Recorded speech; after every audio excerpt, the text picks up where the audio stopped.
Halo guys, balik lagi dengan Efek Anime. Seperti biasanya karena chapter One Piece terbaru sudah keluar, maka kita langsung bahas saja seperti apa cerita dari chapter ini. Mengingat sebelumnya kita tahu bahwa Luffy menunjukkan kekuatan yang di luar nalar lagi, seperti menjadi raksasa dan bisa menyerang menembus benda padat. Dan pada chapter kali ini juga kita disuguhkan lagi dengan kekuatan Luffy yang di luar nalar. Seperti apakah kekuatan itu? Mari lanjut ke penjelasannya. Tapi sebelum kita menuju topik utama, jangan lupa untuk klik subscribe dan nyalakan lonceng notifikasinya agar selalu mendapatkan update seputar informasi anime dari kami. Dan berikut penjelasan One Piece chapter 1046 serta prediksi 1047 versi Efek Anime.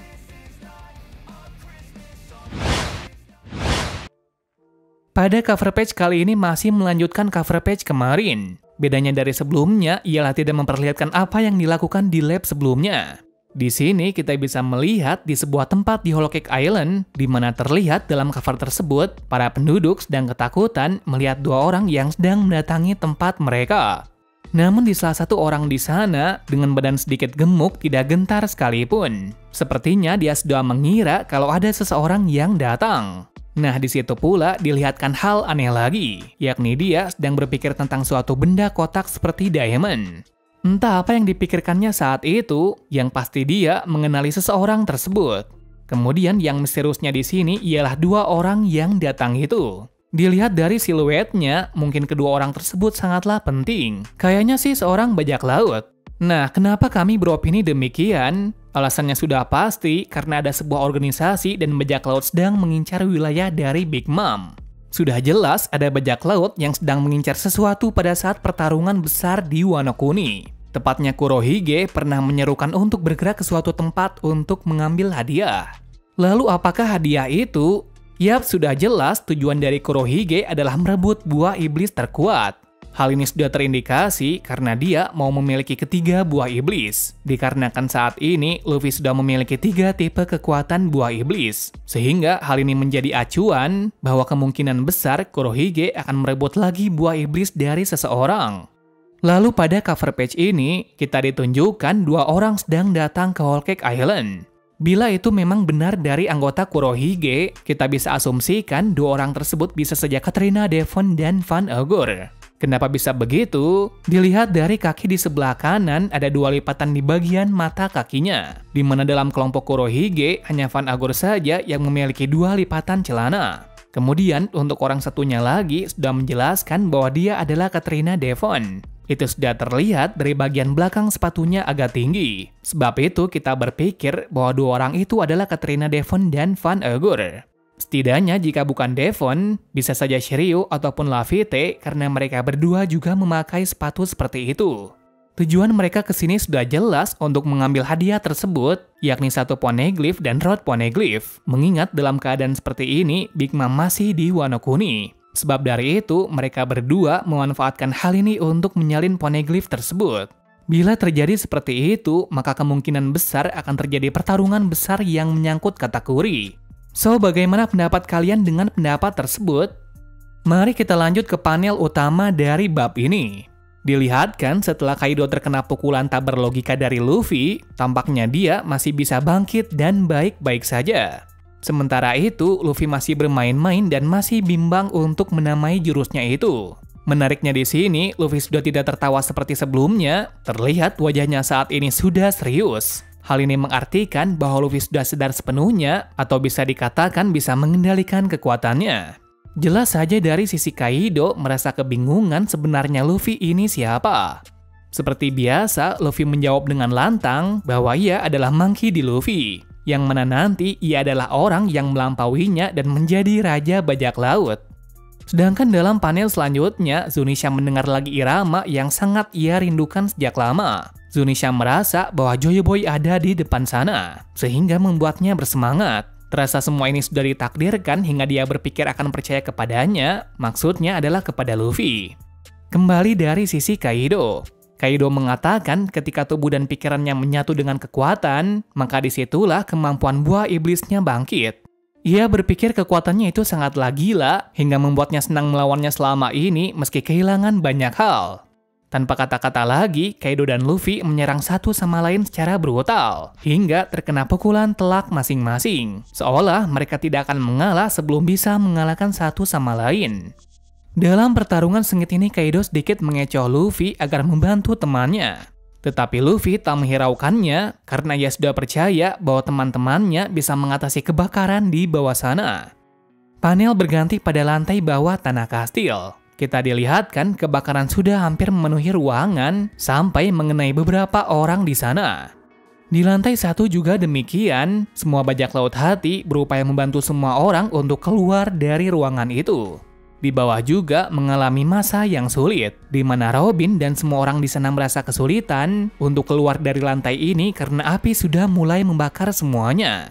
Sedangkan dalam lantai pertunjukan juga demikian. Semua orang berupaya keras untuk memadamkan api dengan semua barang yang ada. Tidak hanya ruangan itu, kastilnya juga sudah terbakar, sehingga dalam beberapa waktu kastil ini akan roboh jika tidak dipadamkan. Di sisi lain, kobaran api yang begitu besar, Nami dan Chopper merasa kebingungan bagaimana mencari semua teman-temannya dalam kastil yang terbakar ini. Bahkan yang paling buruk dalam keadaan ini adalah mereka tidak bisa keluar sebelum pulau ini mendarat. Pada tempat lainnya secara mengejutkan, Sanji yang beristirahat akhirnya bisa berdiri lagi untuk membantu yang lain. Sedangkan dalam sudut dari Zoro sepertinya masih belum sadar dari pingsannya itu karena terlihat dalam panel itu dia dibawa oleh Franky ke tempat yang aman. Tidak hanya mereka saja yang berupaya keluar dari tempat itu, para Number dan Apo juga kebingungan cara untuk keluar dari sini. Lanjut dari lantai 4, di mana Raizo akan mempercayakan sisanya kepada Jinbei untuk mengatasi kebakaran ini.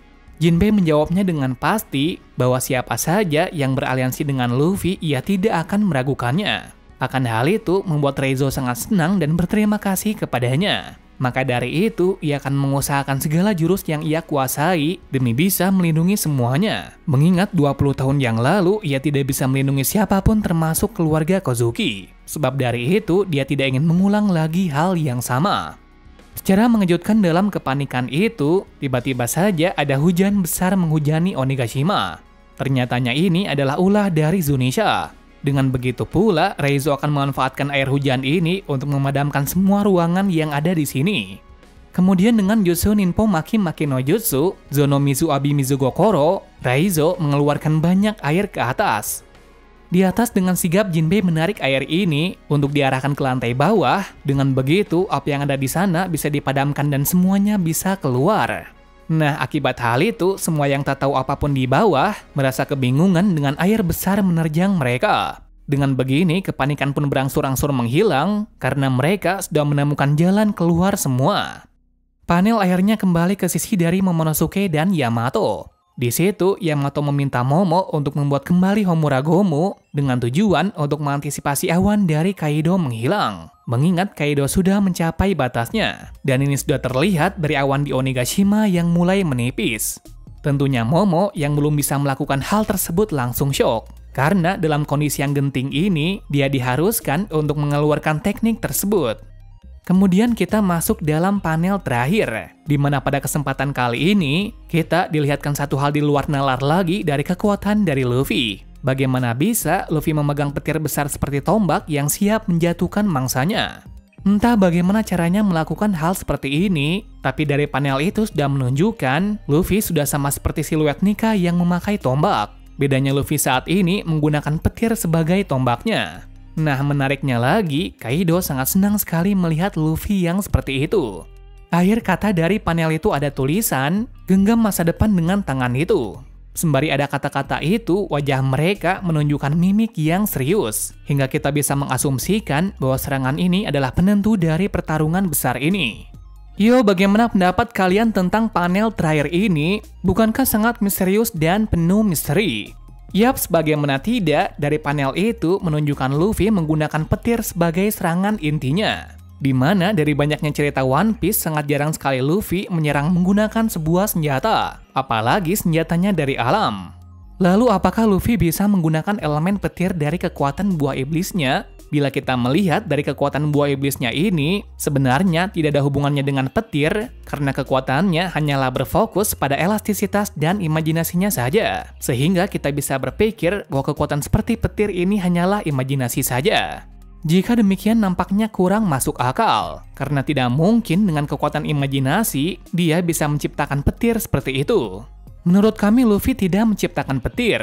Lebih tepatnya, menangkap petir itu seperti senjata. Nah, kenapa bisa begitu? Alasannya sudah pasti, karet adalah konduktor dari listrik, sehingga jika petir terkena karet tidak akan ada efek sampingnya. Maka dari panel itu, Luffy bisa memegang petir itu sebagai senjata. Entah benar atau tidaknya pendapat dari kami ini, satu hal yang pasti, jawaban tersebut hanya bisa kita tunggu kelanjutan ceritanya. Prediksinya nanti kita dilihatkan bentrokan yang sangat dahsyat dari kekuatan Luffy menghantam Kaido. Dan entah apa yang terjadi nantinya, apakah Kaido kalah atau tidak, yang pasti akan terjadi sesuatu yang tak terduga. Pada chapter 1047 juga, nantinya akan dijelaskan apa yang dimaksud dari Kaido di panel akhir ini, yang mengatakan genggam masa depan. Sementara para samurai di bawah semuanya bisa selamat setelah semua tempat dipadamkan. Dengan demikian, masalah di bawah sudah terselesaikan.